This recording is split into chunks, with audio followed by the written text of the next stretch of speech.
I wanted to have another meeting with you again, despite your hostility last time, because I feel like what I have to say pertains to your family, and you may have an interest in it. And this isn't me coming to you with my own hostility, it's just me coming to you with a request. I only allowed this meeting because I wanted to see you waste more of your time. Because I already know I'm not going to have any interest in what you're saying to me. I don't understand why is it that when I approach you in a non-hostile way with no ego whatsoever and I legitimately try to work with you, you return your energy to me with, again, hostility. Because I don't like you, I don't like your family. I don't trust you, and I don't trust your family. I think everything that you come to me with has an agenda, and that agenda only benefits you and your family. And I don't have time for that, because I want to benefit me and my family. You see where things clash. Alright, well, let me cut to the chase. It's been brought to my attention from one of the show's viewers that your mother was very close to the paternity test results that my nephew took. And when I say close to, I mean she oversees all the medical in town, right? So what's stopping her from altering the paternity test results of my nephew? I don't know where she stands in terms of liking him, hating your son, but I do think that it raises a good question, no. My mother is still majority owner of Stu. She still has power, but through her power, she has only used it in ways that she has deemed appropriate, and I don't see her deeming it appropriate to meddle with paternity test results. That's something she wouldn't stoop to. That's something that other people would. How do I know that, though? How does any of us know that? That's why I think there's a big conflict of interest there. Well, whether or not my mother had her hand in your nephew's paternity test, which she didn't, what do you expect me to do? I already have my plate full with plenty of other things. I don't have time to be looking into who the father of Charlotte is, especially when she's not even here. She's not even an afterthought to me or Joey.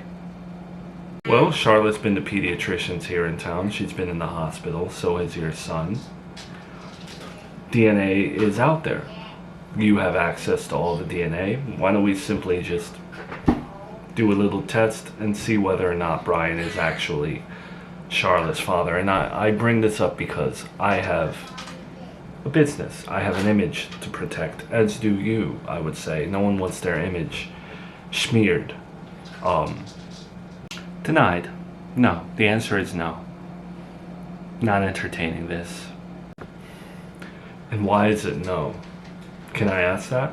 Is that okay to ask? Why is the question? Why is the answer to a very simple question that doesn't entail much legwork on your end? You don't even have to go to the process of things. You own everything, no. So why is it no? Because again, there is no need to do a deep dive into that. That chapter is closed. Brian has his results. He is on the birth certificate. We don't need to go down this road and get things ugly. But also, again, Charlotte's not here. She's gone. She's out of the picture. So what do you even care at this point? After I told you all of this, you're not at all concerned that something could come out later. Why not get ahead of it? Do you want to look foolish? No, I'm not, because no one cares. No one's looking into that. There's a birth certificate, there are paternity test results, we are happy with those. Just because someone leaves a comment doesn't mean that everyone's going to lose their minds and request these tests and that. People say things all the time. If everyone ran to when there was a Bigfoot sighting, we'd all be running through the forest. You know what I'm saying. Why not nip it in the bud? Why not get ahead of it before? Who knows? Miranda does some sort of test with a toothbrush and we all get blindsided, or your son gets curious, or Brian gets curious. Brian would never get curious. Miranda didn't want a test in the first place. Brian did that behind her back. And I can guarantee you that Joey has no interest in being the father of Charlotte. There is no party that wants to take a test or dig into that area. The only one that does is you.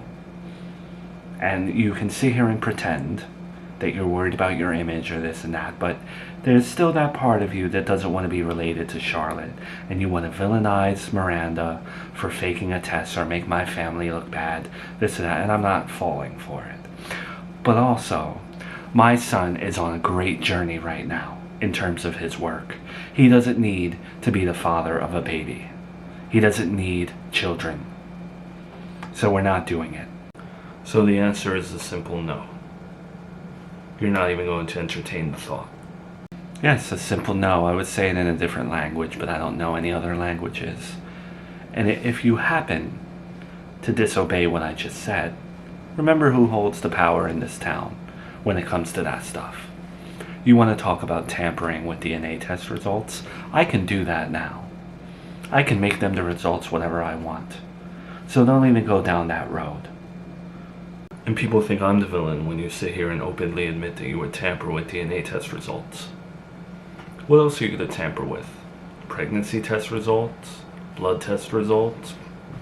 Where does it stop since you have zero oversight? That's the problem with your organization. There's no oversight whatsoever. I'm sure there's oversight somewhere, but it's never been needed. Because my mother has run this place fairly. She has never ruffled the feathers. And that's how I plan on running it. Maybe I do make a big, bold move here and there, but nothing to get me canceled. Well, I'd love to see what checks and balances were in place when my nephew took his paternity test, because there's no proof that your mother didn't tamper with those results. Well, it's all in the past. It's all irrelevant. And do you know why it's irrelevant? Because no one even knows where Charlotte is. So you want to talk to me person to person like this? Well, here's my advice. Stop working yourself up over something that doesn't matter. She is gone. Miranda is gone. Focus on your little church and your little family. Maybe Brian pops out a few other kids with his girlfriend Tiffany, and you can create a whole band of miracle babies and call them the second coming of the Beatles. I really don't care. Just stop bothering me with your crooked motivation and agendas. This is true. Your wonderful daughter-in-law ran off with my nephew's daughter. What an image your family and your in-laws have. But I'll let it go. I can tell you're not going to entertain anything. What I wanted to also ask you was, where do you stand on my natural birth wing? Because it's come to my attention that you're probably going to have to approve it, right? So are you going to step in the way of me opening that for my church, or is there a way we can work things out? Again, I don't trust you. I don't trust your family. I don't trust your motives, and I don't like what you've done for this town in your bogus church. So I am not approving anything that you want to do in terms of building or changing your campus or anything like that. If they have to deal with medical, do it. Build a circuits if you want. Fine by me, but when it comes to anything involving medical, I don't trust you. I don't trust that you'll be able to establish a safe environment for women to have children naturally. No, I would not approve it. Again, zero oversight. Do you think that ruling with an iron fist like this is going to benefit you in the long run? Because I know people too in town. I know politicians that probably wouldn't be happy to hear what you've been doing. At least your mother would be inconspicuous with what she was doing. At least she didn't make things so obvious. You're blatantly just throwing your power around, and that's not going to last. Listen, you go to the appropriate people to build your wing. Hypothetically, they say yes. And then it goes through buildings and then the city and this and that, and they all say yes. But then it comes down to me, and it's my job as the oversight of the medical industry here in town, and it's my job to deem whether or not a wing in a church to deliver babies is safe. There is no money tied to it, there's no objective, there's just the question of whether or not I believe that what you would be doing would benefit people or would it hurt them. And I personally believe that it would hurt more people than it would bring miracle babies into the world. So I would say no. Can you appeal it? Can you do something else? Can you change it? Yes. There's your checks and balances. I don't understand how you can sit here and talk down to me like you know more about any of this. This Stoom has been in my family since 1902. I run the most successful institute of faith in town, and I've done that for years. I don't have a blemish on my image. You're a rookie at this stuff. Your mother didn't train you how to run anything. And you can look at me as an adversary, but I'm talking to you as a fellow person who runs an organization. You might want to get your ego in check. You may not be as powerful as you think. Wasn't it not too long ago that you were cooped up with an ankle bracelet and... That's enough, you shut your mouth. You don't need to talk about that to me. I lived it. Well, I've said what I've needed to say here. I continue to give you chances to work with me, and you're not doing that, and I hold the favor of most people in this town. And your daughter-in-law has already lost favor with them. When they find out what you're planning to do with their HIPAA laws or whatever else you're planning in the medical industry, we'll see how long all this lasts for you. 1902, Stoom was invented. Everything goes away eventually. It's just not my church.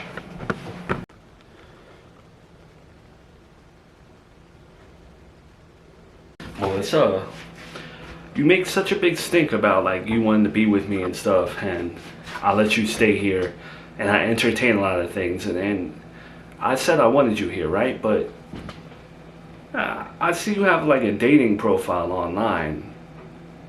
So how much could you really want to be with me if you're actively seeking out other men? Wow, as life is what it is, these are the questions that I'm being asked right now.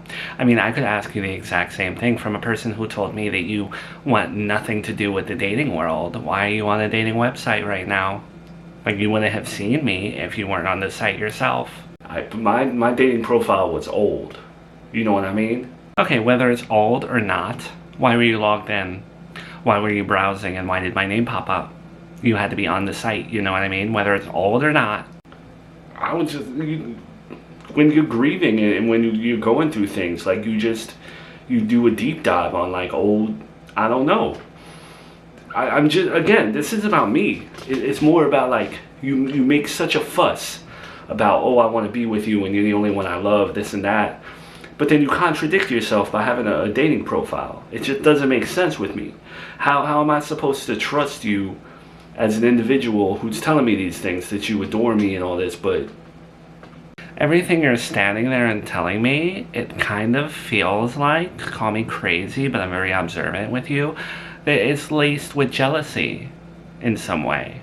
Like you coming to me with this, in general, just comes from a jealous place or an insecure place. It's not jealousy, it's just, it's curiosity. You know what I mean? Like if I was standing here fawning over you, saying like you're the only girl for me, I love you so much, blah blah blah, and then you see me on a dating website, wouldn't you be a little curious? I mean, I'm curious about you in general, so it doesn't take a dating website for me to be curious about something like that.